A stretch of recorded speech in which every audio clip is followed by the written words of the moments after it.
Good afternoon, everyone. I hope you're having a wonderful day. My name is Anna Wójcik, and it's my pleasure to welcome you to today's webinar.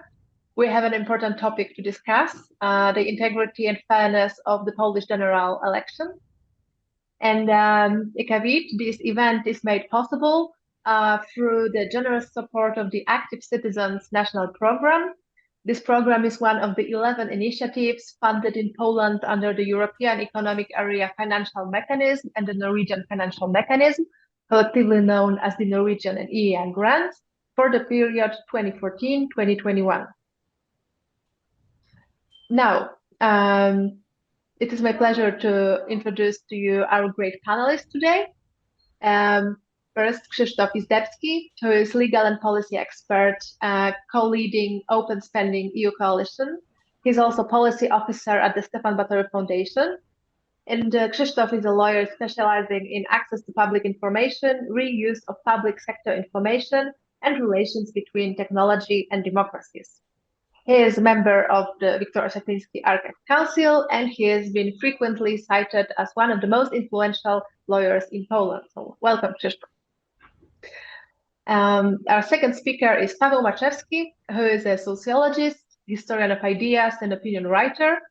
He heads the Citizens Department at Forum Idei, a think tank affiliated with the Stefan Batory Foundation, and his work revolves around examining the impact of demographic changes on Polish democracy and the quality of public services as a key factor influencing trust in the state.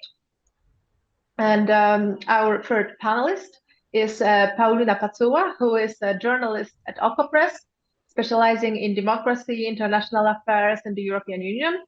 She is pursuing her studies in political science and international relations at the Institute of Political Studies of the Polish Academy of Sciences and Collegium Civitas in Warsaw, and she's preparing a PhD.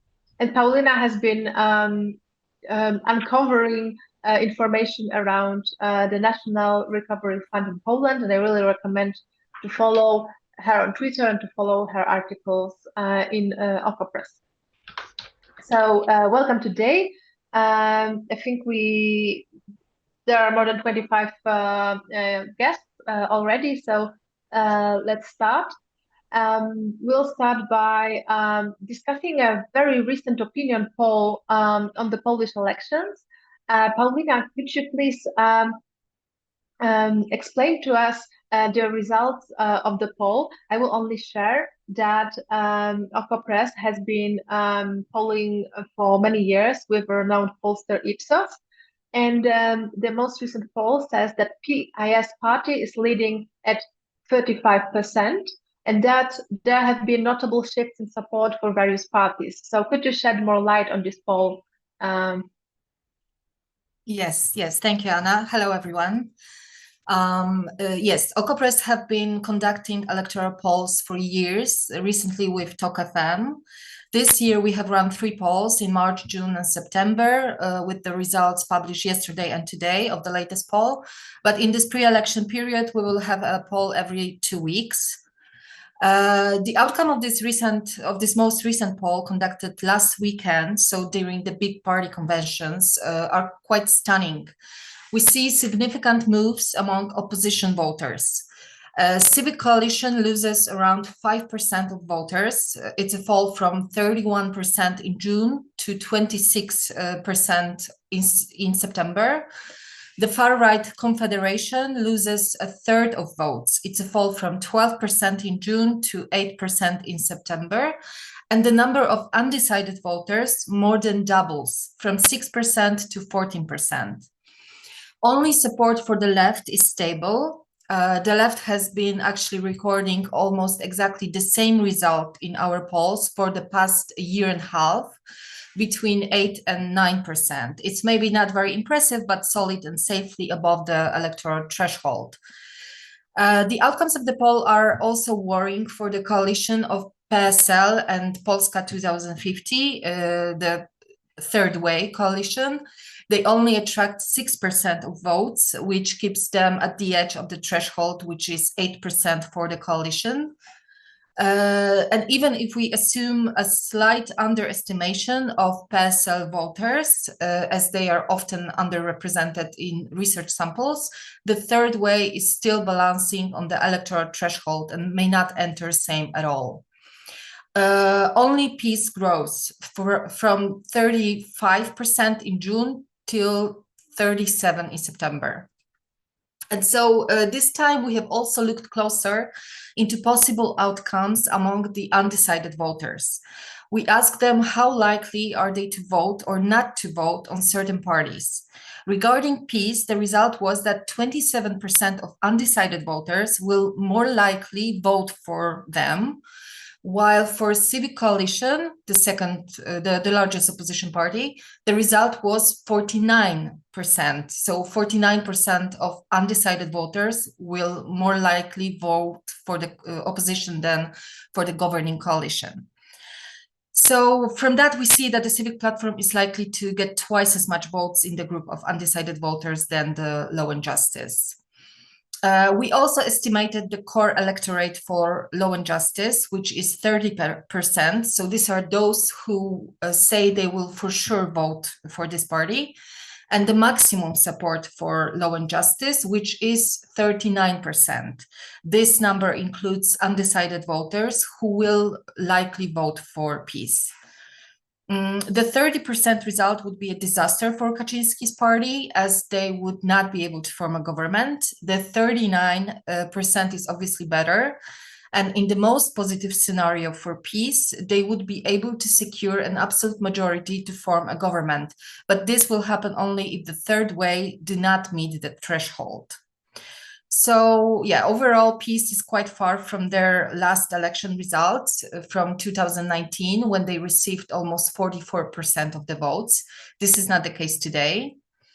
And today we see that the situation is very fluid, especially opposition parties can still do a lot to attract gains, while the ceiling for Law and Justice is rather low, or at least lower than it was in 2019. I can share some more details later on, because we have a lot of information coming from this poll. Yeah.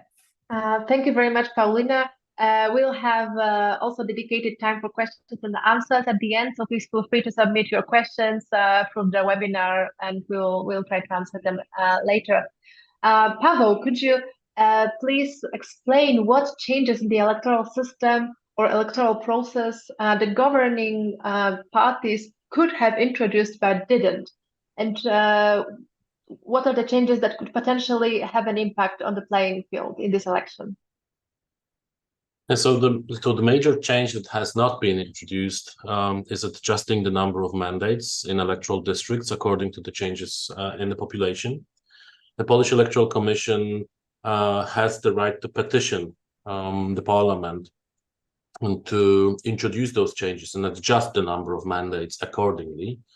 And it petitioned the Parliament a couple of times. They did that before the change of the ruling camp in 2015. Then they did it again and again before these elections. Well, ruling majorities are generally very reluctant to adjust number of mandates, because it means that the playing field is changing and they have to adjust their strategies, the way they compose electoral lists accordingly. And of course, this introduces some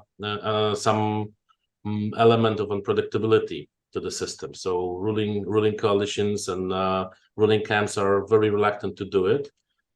But in this case, well, as we heard, and the data from the poll that was just described to us confirms that the race is very, very tight. So the ruling party is even more reluctant to adjust the number of mandates in particular districts, because it means that it could actually lose the majority after the elections.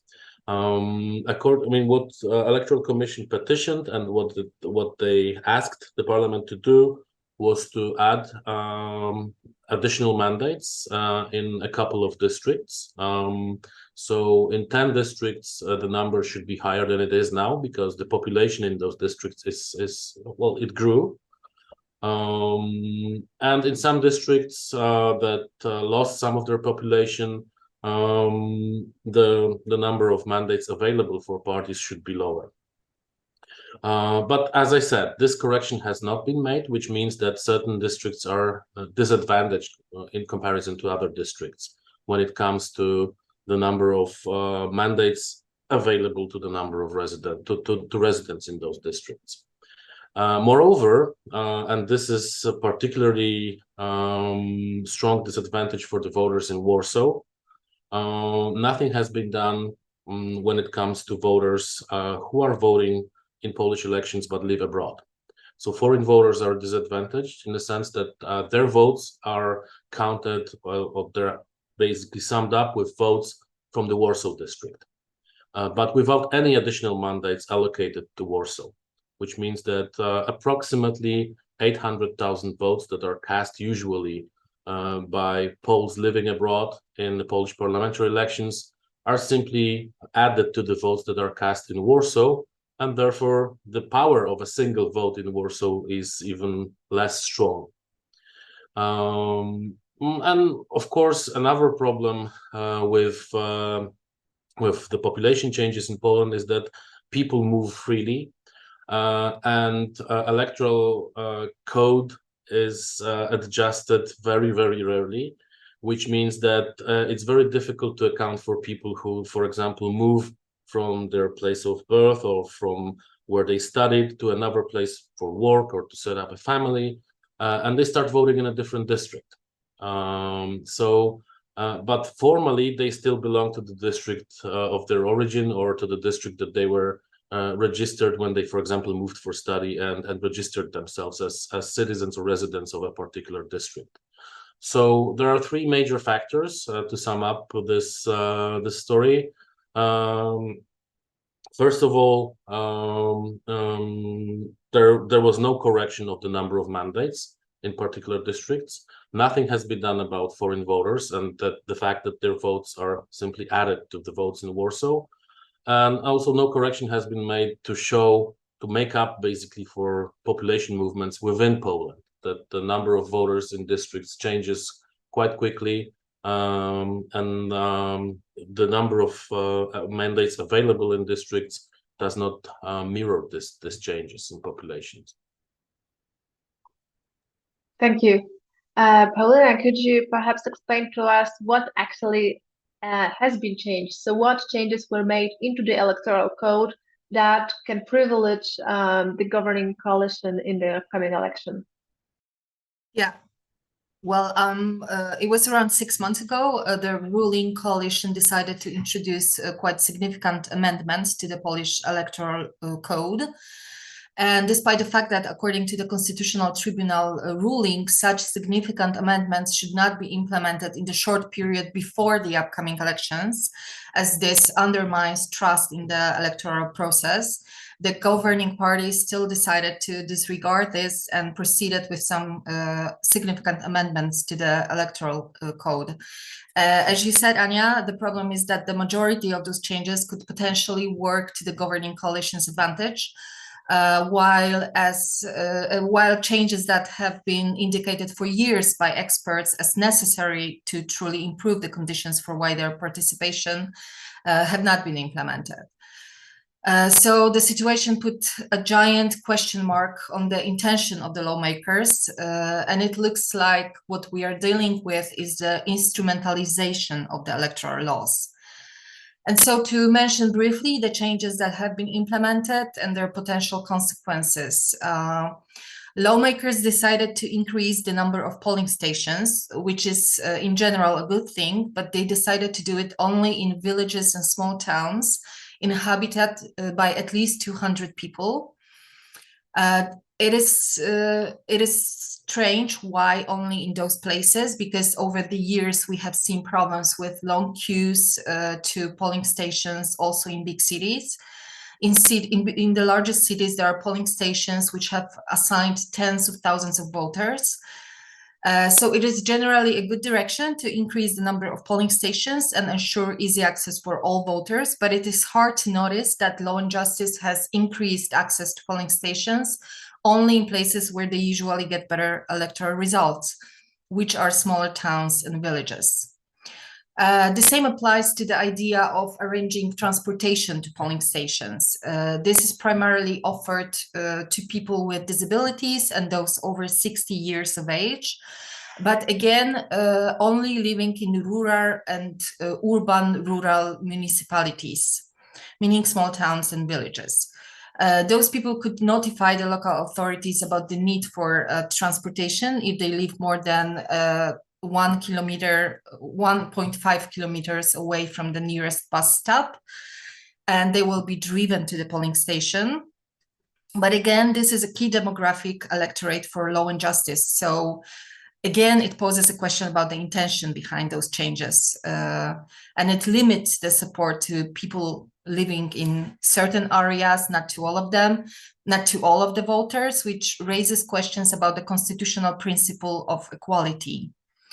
So this people in the same situation will not be offered the same support to access the polling stations. Another thing is that there are serious risks to the secrecy of the ballot, as the electoral observers are now allowed to record the voting process, and they can do it using their own electronic devices. The PKW, so the State Electoral Committee, have not created any secure encrypted space for those recordings to be safely stored. So this is a violation of voters' privacy. It's a violation of each voter's right to refuse to be recorded.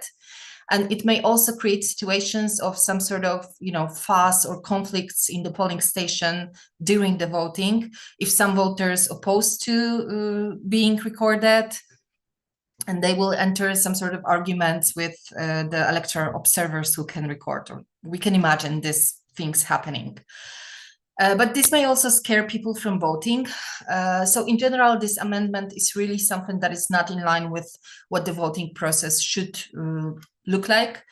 And it seriously jeopardizes the secrecy of the ballot. And it is even more worrying, taking into consideration that on October 15th, so on the day of the national elections, we will also be voting in the parliamentary elections.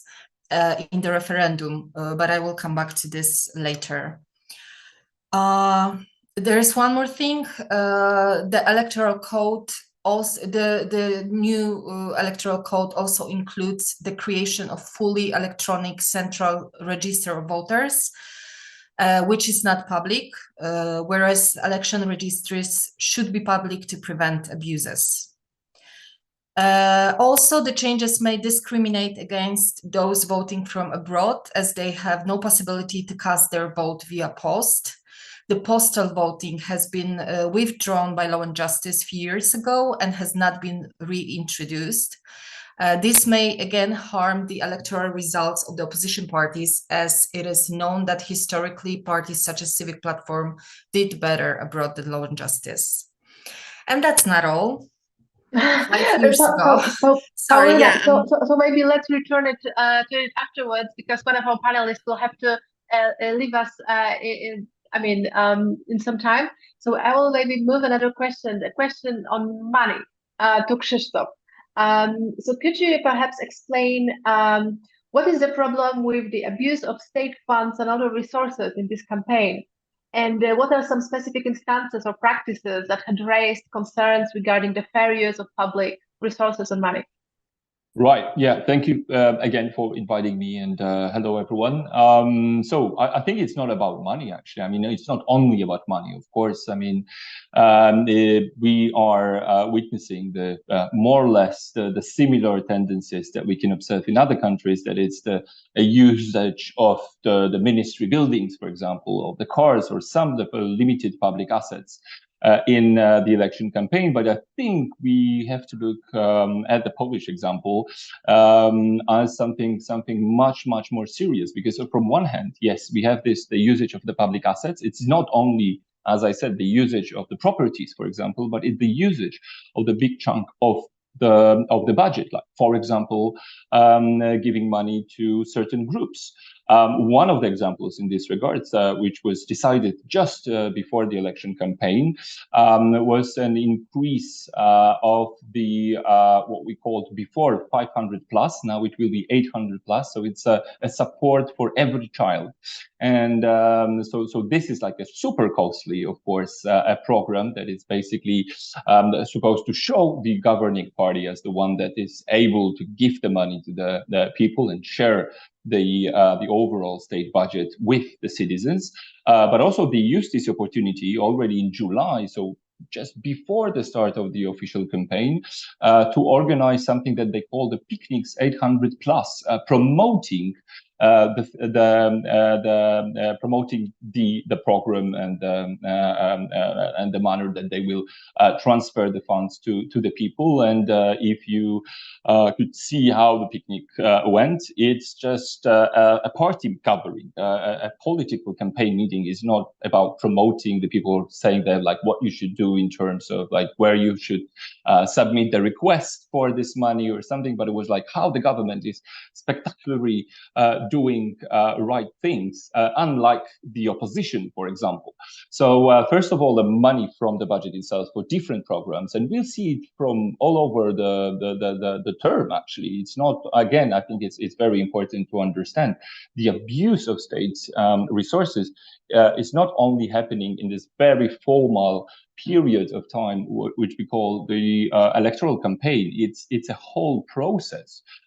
We could see it, for example, a few years ago when the government already before the elections in 2019, when the government had a big investment project around supporting local governments. And from some of the research, actually also prepared by the Batory Foundation, we saw that the vast majority of these local communities are those which are supportive towards the law and justice, and much, much less were given to those that were supporting the opposition, regardless of the actual needs. But I just want to draw your attention to the very, I think, important thing in terms of also understanding what the usage of public assets looks like, is also the part of dismantling the rule of law, the rule of law system, basically. I mean, you are increasing your advantage because you have a prosecutor office in your hand. And so you can, and this is what the government is basically doing.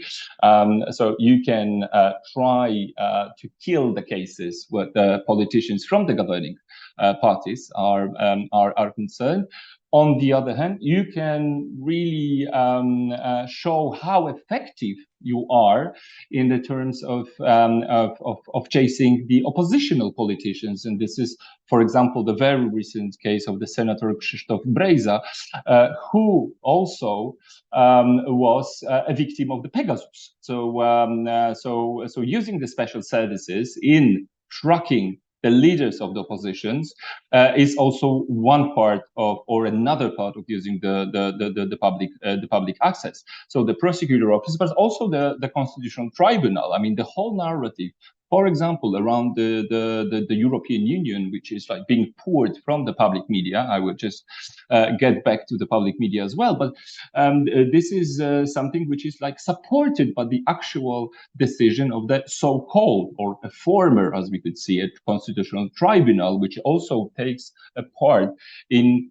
electoral campaign, just legitimizing the whole narrative as being totally according to the law. And of course, the public media. I mean, this is something that we've been discussing.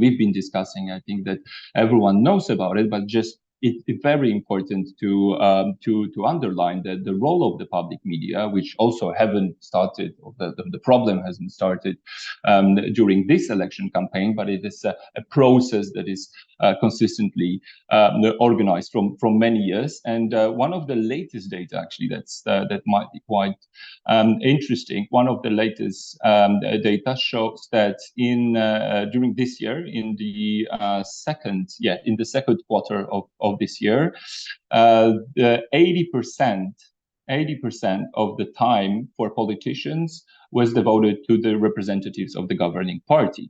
It doesn't mean that the 20% is, again, I mean, something that the oppositional politicians can use freely. It's mostly devoted to attacks on them. So this is, of course, the huge role of the public media. The one, and this is, I will stop here. Also, what was mentioned before, we have this connection in terms of having a referendum and the election day, and the actual elections on the same day.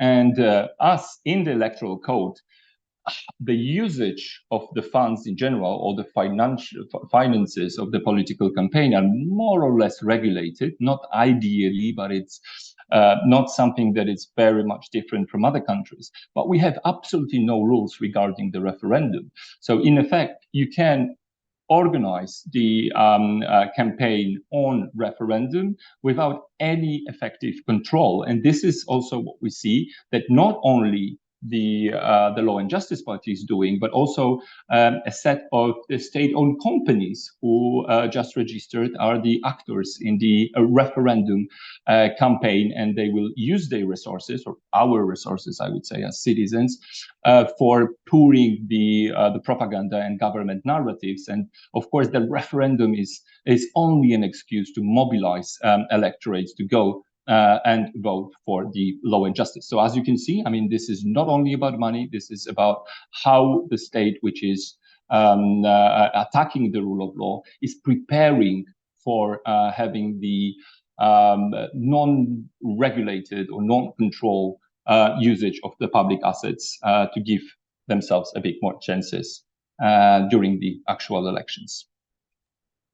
Paweł, do you believe that those changes that were not made can influence the polling numbers that we've just seen? And what are other factors driving this campaign, in your opinion? I think they might. It's of course it's not clear how, because it would be a mistake to say that the same level of support would be given to the same parties in 2023 as it was in 2019. Of course, the electoral preferences evolve, they change. Also, we have new parties in the race, and some of those new parties, as we've heard, and the IPSOS poll conducted by OKO.press confirms that the third way could, you know, if with very close numbers they manage to pass the electoral threshold, it would change the situation for the Law and Justice Party quite substantially. So it's very difficult to say very accurately, but we know that it gives a certain advantage to the ruling party. That we can say without any doubt. And the main example of this is, of course, Warsaw, because support for the opposition parties in Warsaw in 2019 was very, very high. And if we look at the polls, and if we look at the respondents from Warsaw, it still is very, very high. And of course, it's also confirmed by the fact that Jarosław Kaczyński decided not to take part in electoral race in Warsaw, but elsewhere. There were, of course, other reasons for this. There is basically a kind of a very tight race among conservatives, both from PiS and Konfederacja, happening in eastern parts of Poland. So by becoming a candidate in eastern parts of Poland, he's also kind of supporting his party's efforts to basically win the right-wing voters. But in Warsaw, and the support for the opposition is quite strong. In 2019, it was nearly 20% more that the opposition won in the parliamentary elections. So we can expect that the opposition parties combined will do very strong. We have a very strong result in Warsaw again, but with all those votes that are cast abroad added to the votes that are cast by residents of the Warsaw district, it of course makes the power of a single vote cast in Warsaw much less than it is in some other districts that are less populated. if the number of votes from abroad that are added to the votes cast in Warsaw were actually included in the number of mandates available, Warsaw would probably have 7 or 8 mandates more. And now let's imagine that we actually have 7 or 8 mandates more available in Warsaw, and the opposition parties are receive a very, very strong result in the upcoming elections. This would mean at least a couple of mandates more for the opposition. And with such a tight race, it could be exactly those mandates that are needed to form a government. So yes, I think that that lack of these corrections, that lack of these adjustments, might have quite an important impact on the overall result of the elections. Thank you very much. Paulina, you already mentioned, and Krzysztof did it as well, the topic of the referendum. So it was announced that on the same day we will have a referendum with 4 questions. Could you explain a little bit what are those questions about, and what are potential implications of combining a referendum with the electoral process on the campaign dynamics and on electoral quality? Yes, sure. So the referendum was announced in June this year, and the initial idea was to ask Poles whether they would be willing to allow for the solidarity mechanism related to the Migration Pact. So the relocation of migrants to Poland, same as to other member states, to support countries experiencing the biggest migration pressure in dealing with asylum seekers. This mechanism is a part of a bigger reform of the migration policy that is now being negotiated in the EU. But this whole issue was presented in totally upside down by the governing parties. It was a subject of disinformation and populist narratives against migrants.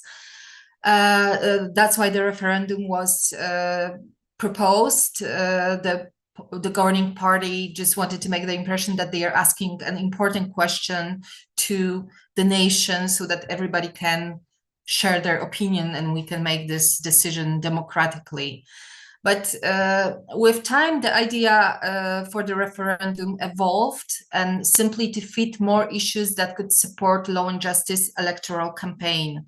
Because when we look at the 4 questions that are going to be asked, we see that these are the questions that perfectly fit into the governing party messaging in these elections. So there is the first question is whether people support selling of the national treasures, the national assets, so the companies that are state-owned. The question is framed in this very, it's framed in this way to already inflict an answer in a way, like who would say yes to selling of national treasures. Also, this question refers to the idea that civic platform government sort of sold off the national treasures by running the process of wild privatization in the 2000s. So the Law and Justice Party wants to present itself as a party that stands up for the interest of the nation, of those who suffered in the transition process from the socialist economy to market economy. So this question just fits into this narrative. The second question is whether people agree with raising the retirement age. This is again to bring back memories of how Donald Tusk's government actually raised the retirement age in 2012. This is strongly pushed in the campaign of Law and Justice and its coalition partners, as well as by far-right Konfederacja. They try to convince voters that if Donald Tusk will come to power, he will again raise the retirement age. But for now, there are no such proposals. Not single opposition party claims that they will be willing to raise the retirement age. Then there are questions related to migration, or rather to stopping the migration. There is a question: do you support the removal of the barrier on the border of Poland with Belarus on the border? And do you support the admission of thousands of illegal immigrants from the Middle East and Africa according to the forced relocation mechanism imposed by the European bureaucracy? So you see how persuasive those questions are and how they are formulated to fit into the governing party narratives and to inflict certain responses.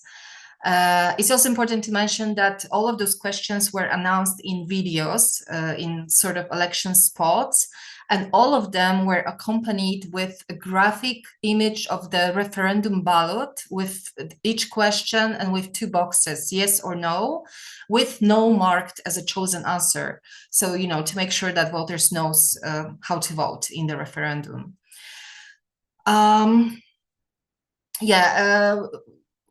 Krzysztof already mentioned about the financing of the referendum campaign. So it seems that the referendum strengthens the interest and pushes topics of interest of the governing coalition in the electoral campaign. Plus, it ensures additional funds for the referendum campaign. We have already seen organizations who have announced to PKW their willingness to run the referendum campaign, and they're mostly associated with the government, foundations financed by state-owned companies. So, yeah, and another thing is that combining the parliamentary elections and referendum on the same day creates numerous logistical challenges to the fairness and secrecy of the elections. Krzysztof already mentioned that the referendum laws, unlike those for parliamentary elections, do not contain a limit on campaign spending. So there is a risk that parties will take advantage of the situation to subsidize their campaign efforts outside of the limits for the parliamentary campaign. It is also not certain whether the time to calculate votes will be extended or the number of people sitting in the electoral committees increased with 2 elections, parliamentary elections and the referendum. It will be a much bigger burden for the electoral committees. So they will need more people and probably more time to deal with counting the votes to fit the time frames. So there is a risk, for example, that votes from abroad will be lost as the electoral committees will only have 24 hours to count them and send the results to Poland. So this all poses great risks to conduct of the election itself. And last thing, you know, since the voting process can be recorded, it may create pressure for the voters who do not want to take part in the referendum to do the contrary and take the ballot and vote. Because not taking part in the referendum is an important electoral decision itself, but this decision will not be secret as it will be made in public in the polling station if, for example, I decide to refuse to take the referendum ballot. So this may be recorded. It's not certain what will happen with this recording. So yeah, this is the situation where one can argue that the secrecy of voting may not be respected as well. Thank you, Paulina, for such a detailed explanation. And organizing referendum rings a bell in Poland with referendum organized in 1946 by communists. And back then the government asked voters to vote 3 times yes, and now we have 4 times no. So that's an interesting twist on Polish electoral history. Krzysztof, but I mentioned the historical topic, and the history of the Polish democracy will be discussed by members of the new commission created to investigate Russian influence in Poland. And we recently heard that a historian, Mr. Sławomir Cęckiewicz, will be the head of this commission. So we also heard that the commission is going to start working before the elections. So what is actually the deal with this new body, and how it can impact the fairness of the election? Sure. So, I mean, still we don't really know, I mean, when they will start to operate, because it was us, and you're perfectly right. I mean, this was created already by the end of May, and then later with some new amendments in June. I won't go into details. To kick off exactly, and that's a funny thing, parallelly with the documentary, which is being published or on the public media. So it will be, it is like, yeah. So the part of the bigger process. So basically, on one hand, you have a commission, which will track the Russian influence. We'll come back to it. What does it mean, really? And then parallelly, you have this documentary. And in both cases, actually, as you mentioned the name of Mr. Izdebski, so he's supposed to be president of the commission. At the same time, he is the main author of this documentary called Reset, which is a big accusation of Donald Tusk, that he was basically everything, like literally everything what he was doing was done under the Russian influence. So basically and it's maybe it still is, they'll start to work before the election. It's another tool to support the government narratives and to present the opposition, the biggest oppositional party, as those not only being influenced by Germans, but also being influenced by Russian.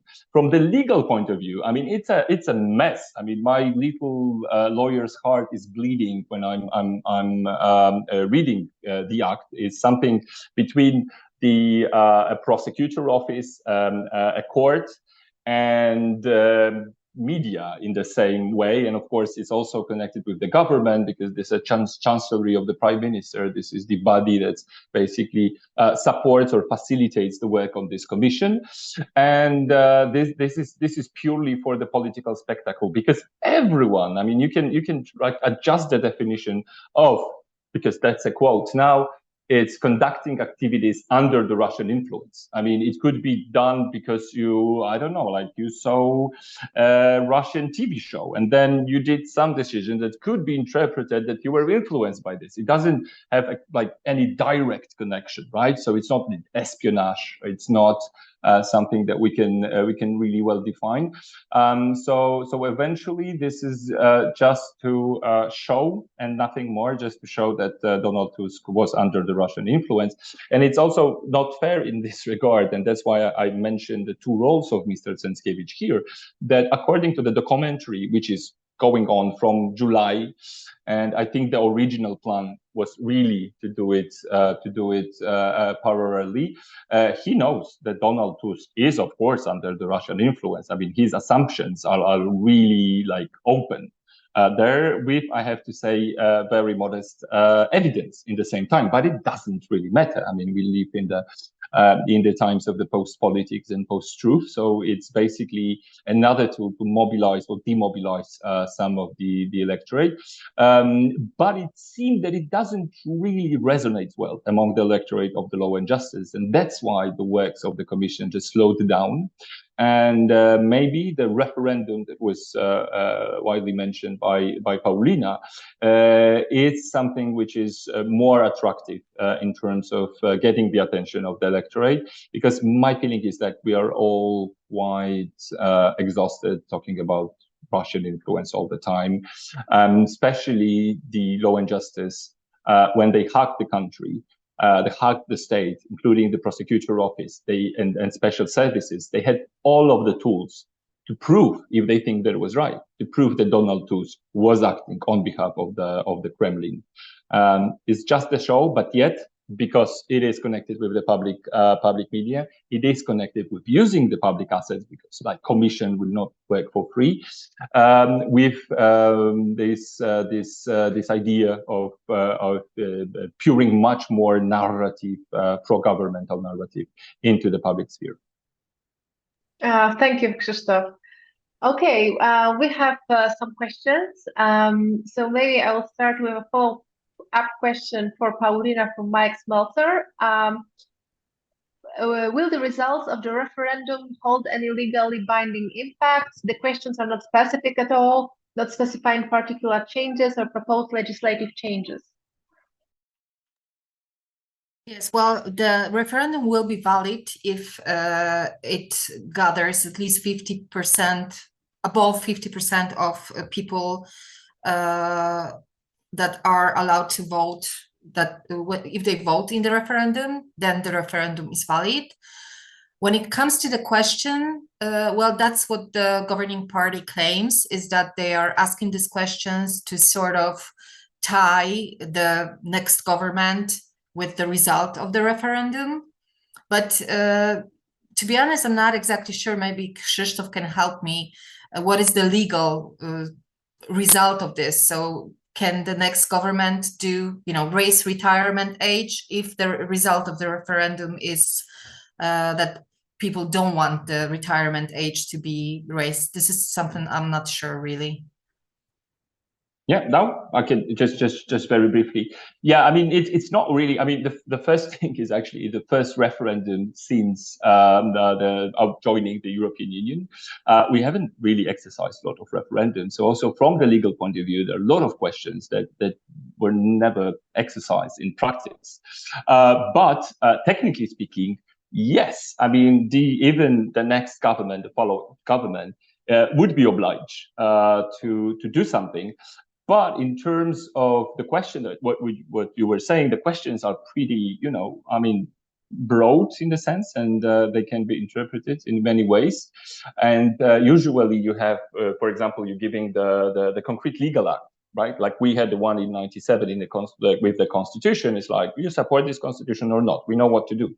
So here it's not really set. But other thing, which is basically also tells us more about the direct democracy state in Poland, is that you don't really have the consequences if you don't implement the decisions of the referendum. It's so, probably you can do it so many manners that basically it's really hard to then claim that the people should, be accused of any kind of an offense or drugged in front of the state tribunal. So purely it's not about the actual results. I think Law and Justice, they don't care. It's just another way of being active in the election results. And I guess if the Law and Justice government would decide at some point, if they will have for the third time, which looks unfortunately like this, they might change their mind in next 2 years and there will be no consequences. So I wouldn't, I mean, in general, and that's a problem also, my lawyer's heart is still bleeding. It's not about the law at all. It's only about the political will. And what we are witnessing in the last years actually is that the political will is everything, and law is nothing, to say. Thank you. We have another legal question.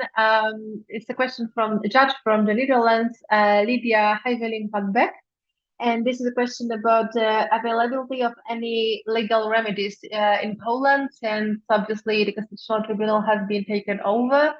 Well, I might personally answer this question that it's the Supreme Court and the newly created Chamber of Extraordinary Affairs and Extraordinary Complaint and Public Affairs that is going to hear the electoral protest and actually rule on the election. So if Krzysztof or Paulina would like to add something about this chamber, please do. Yeah, I mean, basically, yes, you're right. We don't have a constitutional tribunal, so these are purely political decisions being made, and I mean, you can expect what would be the result. The other problem is basically that there are also judges who are not judges there, so it's a matter of understanding how binding it is. Just on the margins, by the way, we as the Stefan Batory Foundation, we created a draft on the completely new law on the Constitutional Tribunal and its implementation to show how it can work more effectively and how the rule of law should be restored. But like I wouldn't count on this institution in any cases. Also, we know that the EU and the EU institutions, they're not really regarding the Constitutional Tribunal as the court. But with the Supreme Court, I think this is quite a dangerous and important situation. So like, please have a look at the situation in Poland after the elections, because one of the roles of the Supreme Court is basically to let's say validate the results. So with the concerns that some of the chambers are non-legal and some of the big chunk actually of judges are not legally placed in the Supreme Court, it will have a big impact actually on the and then also, I mean, as lawyers, as citizens, I mean, you have to sometimes, you can be very strict and say, okay, the Supreme Court, you know, they're not the court really, so even if the opposition is winning, they should not, you know, whatever they validating or not, it doesn't mean so. But like, what we should do then, right? Have another elections, etc. So we were in this state that there's no good legal way out. I mean, unless you guys know something and can consult. But this will be, you know, generally like super important thing at some point, because if I actually leading towards something like US or Brazilian scenario in the terms of undermining the election results from whatever side, the role of the Supreme Court will be basically crucial, also to bring or not to bring back the trust into the institution and electoral results. So it's much beyond the rule of law. It's around contesting the election results, basically. Can I add one thing, Anya? Absolutely. Yeah, so we're in a situation where we can easily say that according to the ECJ rulings, if any court, any Supreme Court chamber is staffed with the so-called neo-judges, so the judges who have been appointed by the illegal and politicized National Judicial Council, this cannot be considered to be an independent, impartial court. It cannot be actually considered a court itself. So this is a situation of the chamber responsible for validating the electoral results. This chamber cannot be considered an independent and impartial court. So yes, as Krzysztof said, the results of the elections can be questioned. But the system, you know, we are currently in some sort of legal void, as we wrote a lot about it in OKO.press. But there's one, you know, small light in the end of the tunnel. If a chamber of a court only is staffed with the judges who were not nominated by this newly established politicized National Judicial Council, this still works as a court, and the rulings are existing. They cannot be undermined. Yeah. Also, to be fair, the Constitution is saying, like, the Supreme Court, it's not really saying which chamber, but there is a chamber that is, according to the new laws, basically is responsible for this. So, I mean, there is a way out, but it will be a huge argument. I mean, huge argument. Yeah, and also the Supreme Court president has given an interview to the Rzeczpospolita newspaper, and she was basically praising how well this new chamber has handled the cases in the past, and that there have been already 4 elections in which this new chamber was handling election protests, etc. So, you know, the takeover of the Supreme Court is going on a little bit under the radar. So if you can write about it and make, you know, big fuss about it, please do. Okay, we are almost done. I mean, I would maybe take one question from Mr. Jarek Lichodziejewski about voting abroad under the new rules, and about new times to send protocols that undermines equality and the rights of citizens to participate in elections. So essentially, you know, how many Poles live in countries around the world, and how important the vote from abroad is. So what is actually the risk in limiting the time to count the votes in the Electoral Commission?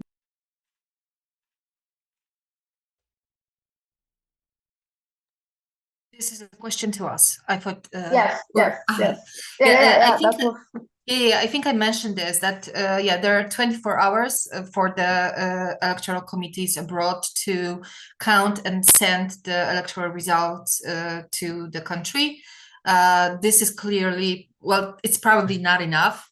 So there are some comments from officials, not officials, but for the previous officials working in the State Electoral Committee, that it's a good idea to first calculate the parliamentary elections votes and then move to count the referendum votes to make sure that at least the parliamentary votes will be counted in time, not to risk that those votes will be lost.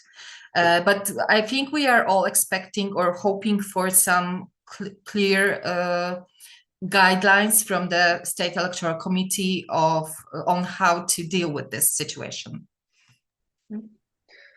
Okay, thank you very much. Krzysztof, can you be with us for like 3 minutes more? Yeah. Okay, because there's a really interesting question from Mr. Roman Rewald.